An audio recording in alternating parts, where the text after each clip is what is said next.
Welcome to our channel. Today we how to activate Adobe Creative Cloud subscription step by step clearly. To begin activating your Adobe Creative Cloud subscription, ensure you have an active subscription. Visit the Adobe Creative Cloud website using your preferred web browser. Click on the Sign In button located at the top right corner of the page. Enter your Adobe ID and password in the provided fields. If you don't have an Adobe ID, select the Get an Adobe ID option to create one. After signing in, navigate to the Plans section. Locate your subscription plan and click on Manage Plan. Next, you will see an option to download the Creative Cloud desktop application. Click on the Download button to start the download process. Once the download is complete, open the installation file on your computer. Follow the on-screen instructions to install the Creative Cloud application.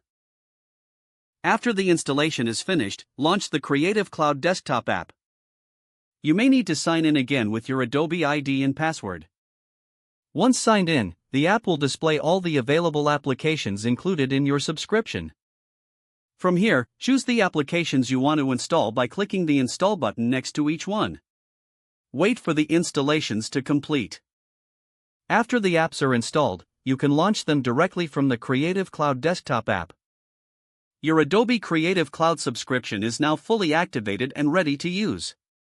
If the page does not load, refresh the browser or try again in a private or incognito window. Make sure you are using the correct email address, then retype it carefully to avoid small typos. If your password is not accepted, use the Reset option and create a new strong password you can remember. Check your spam folder for verification or security emails, then complete any requested confirmation steps. Enable two-factor authentication if available to improve account security and reduce unauthorized access risk. After signing in, review your profile details so your contact information and settings are accurate and current. If you see an error message, note it down and try again after restarting your device and internet connection. Log out when you finish, especially on shared devices, to keep your account and payment information secure. If the page does not load, refresh the browser or try again in a private or incognito window. Make sure you are using the correct email address, then retype it carefully to avoid small typos. If your password is not accepted, use the Reset option and create a new strong password you can remember. Don't forget to like this video and subscribe to our channel for more step-by-step tech guides.